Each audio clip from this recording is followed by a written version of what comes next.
माननीय तेजस्वी जी दावा कर रहे हैं, तो लगता है कि अरब कंट्री से घूम के आए हैं, मौज मस्ती करके आए हैं, तो मौज मस्ती वाला हवा है उनके ऊपर छाया हुआ है। राजद झूठ बोलने के अलावा क्या क्या है। अभी लोकसभा चुनाव में वो कह रहे थे आरक्षण समाप्त कर देगा, संविधान को समाप्त कर देगा। बिहार में जो 4 उपचुनाव हो रहा है, 3 सीट महागठबंधन का है, 1 एनडीए का है। इस बार एनडीए 4 सीट पर हम लोग जीतने जा रहे हैं। बिहार के 4 सीटों पर उपचुनाव होना है और इसको लेकर देखिए अब जाकर विपक्ष जो है अपना दमखम लगाने में लगी है, वहीं सत्ता पक्ष भी इसको लेकर काफी ज्यादा तैयारी कर रहा है। नेता प्रतिपक्ष तेजस्वी यादव के द्वारा इस 4 सीटों पर उपचुनाव को लेकर यह दावा किया जा रहा है कि चारों के चारों सीट हम जीतेंगे। ऐसे हमारे साथ बात करने के लिए मुंगेर से बीजेपी विधायक प्रणव यादव है, जुड़ेंगे, बात करेंगे। प्रणव जी, कैसे देख रहे हैं 4 सीटों पर उपचुनाव होना है, इसको लेकर तमाम अनेक पार्टियां तैयारी कर रही है, आप लोग भी तैयारी कर रहे हैं? देखिए, भारतीय जनता पार्टी तो कार्यकर्ताओं को मूल आधारित पार्टी है। हम लोग शुरू से तैयारी में रहते हैं। अभी बिहार में जो 4 उपचुनाव हो रहा है, 3 सीट महागठबंधन का है, 1 एनडीए का है। इस बार एनडीए 4 सीट पर हम लोग जीतने जा रहे हैं। जो माननीय तेजस्वी जी दावा कर रहे हैं, तो लगता है कि अरब कंट्री से घूम के आए हैं, मौज मस्ती करके आए हैं, तो मौज मस्ती वाला हवा है उनके ऊपर छाया हुआ है। बाढ़ का समय था, बिहार की जनता का दुख दर्द के बदले तेजस्वी जी मौज मस्ती सैर सपाटे में, वो तो राजकुमार है, वो तो दो मुख्यमंत्री के संतान हैं। उनको जनता के दर्द से क्या मतलब है। अपना व्यवसाय बढ़ाने के लिए जाते हैं। इसलिए बिहार में इस बार उपचुनाव में 4 सीट एनडीए जीतने जा रही है। दावा लेकिन काफी ज्यादा उनके पार्टी के नेता भी कर रहे हैं, कह रहे हैं कि चारों की चारों सीट अब हमारे खाते में आएंगे। देखिए, राजद झूठ बोलने के अलावा क्या क्या है। अभी लोकसभा चुनाव में वो कह रहे थे आरक्षण समाप्त कर देगा, संविधान को समाप्त कर देगा।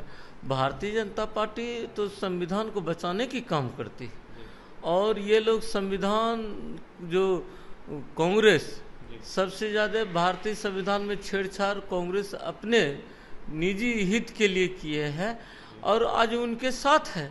आरक्षण विरोधी तो कांग्रेस रहा है। भारतीय जनता पार्टी जब जब देश में आवश्यकता पड़ा है, चाहे मंडल कमीशन को लागू करने के लिए ले ले या और कुछ, हमेशा भारतीय जनता पार्टी आरक्षण का समर्थन किया है। और आदरणीय लालू यादव जी की सरकार थी, कभी वो न आरक्षण देने का काम किया है। आदरणीय नीतीश कुमार जी तो महिलाओं को लोकतंत्र में जो निचला स्तर है, पंचायती स्तरीय पंचायती राज का चुनाव, उसमें भी आरक्षण देने का हमारे मुख्यमंत्री जी ने काम किया। एनडीए के शासन काल में हुआ है। इसलिए हम लोग दावा करते हैं कि हम लोग लोकतंत्र के असली समर्थक हैं, हम लोग संविधान के समर्थक हैं। भारत देश के राष्ट्र हित के लिए हम काम करते हैं, किसी परिवार हित के लिए नहीं काम करते। तेजस्वी जी तो अब सिर्फ नाम का राजनीति करते हैं। उनको तो सिर्फ अपना आय बढ़ाना है, अपने पिताजी द्वारा जो अर्जित आय है अवैध तरीके से, उनको संरक्षण करने के लिए राजनीति करता है। उनके डिक्शनरी में न तो यादव है, न तो मुसलमान है, कोई नहीं है। उन्हें तो यादव सिर्फ अपने परिवार में ही दिखाई पड़ता है। सवाल रहेगा प्रणव जी आपसे, झारखंड में भी विधानसभा चुनाव हो रहा है, हरियाणा में भी विधानसभा चुनाव हो रहा है, इसको लेकर जो महागठबंधन है खास काफ़ी ज़्यादा तैयारी में लगा हुआ है और कहीं ना कहीं दावा भी कर रहा है कि दोनों जगह सरकार बनेगी। ऐसे में आप कैसे देख रहे हैं? देखिए, अभी हरियाणा का चुनाव का रिजल्ट आया है। सभी मीडिया, जितना चैनल है, सभी का एनालिसिस था कि भारतीय जनता पार्टी इस बार सरकार नहीं बनाएगी बल्कि कांग्रेस सरकार बनाने जा रही है। वह भारतीय जनता पार्टी ने स्पष्ट रूप से तीसरी बार, हरियाणा के इतिहास में आज तक 13 चुनाव हुआ है, 10 चुनाव में वहाँ की सरकारें बदली है, सरकार के विरोध में जनता वोट की है।